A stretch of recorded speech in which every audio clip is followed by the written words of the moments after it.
வணக்கம். ஸ்கிப் பண்ணாமல் பாருங்கள். இப்போ பார்த்தீங்கன்னா, இந்த ஃபோட்டோவில் தெரியுது பார்த்தீங்கன்னா, ஒரு பிராண்டடான ஆயில் தேங்காய் கோகனட் ஆயில் தான். ஸோ, இதில் நான் பார்த்தீங்கன்னா, இன்கிரீடியன்ட்ஸ் அப்படின்றதில பார்த்தீங்கன்னா, 81% ஏதோ ஒரு பாராஃபின் ஆயில் கலந்துருக்கதா போட்டிருந்தாங்க. கோகனட் ஆயில் எவ்வளோன்னு பார்த்தீங்கன்னா, ஒரு 19% தான் கலந்துருக்காங்க.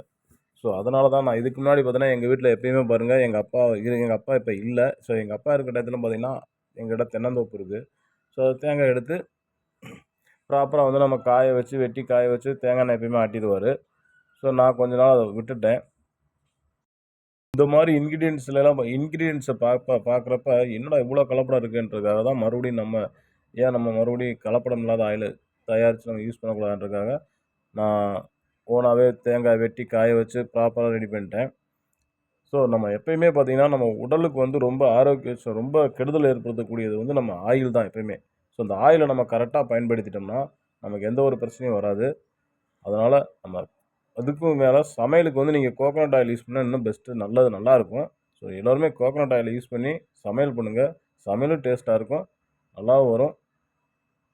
ஸோ, நான் ஃபர்ஸ்ட் டைம் பண்ணதுனால எனக்கு தேங்காயோட கணக்கு தெரியாதனால செலவுகள் கொஞ்சம் கூட வந்துருச்சு. ரூ. 360 வரைக்கும் ரூ. 375 வரைக்கும் வந்துருச்சு. ஸோ, நெக்ஸ்ட் டைம் வந்து நம்ம ப்ராப்பரா கரெக்ட்டா பண்ணி செலவுகள குறைக்கிறதுக்கான வழியில பண்ணுவோம். Thank you.